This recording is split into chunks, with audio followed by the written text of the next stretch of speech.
Tunga sa milyon ka pesos nga balor sa ginawang iligal nga drugas ang nasakmit sa Drug Enforcement Unit sa Talisay City Police gikan sa mga naglibin partners nga taga-barangay Tangki. Dakbayan sa Talisay kagabi. Si Femery Dumabok sa report.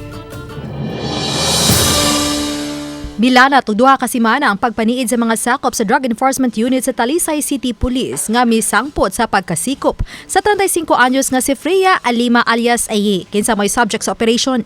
Gilagway siyang bag-on drug player nga nagsugod lang sa miaging Nobyembre.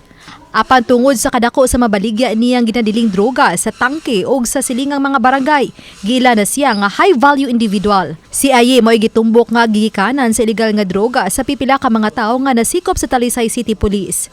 Nasikop usab si Roger Aspacio, 22 anyos, kapuyo ni Aye, ug usa ka delivery rider.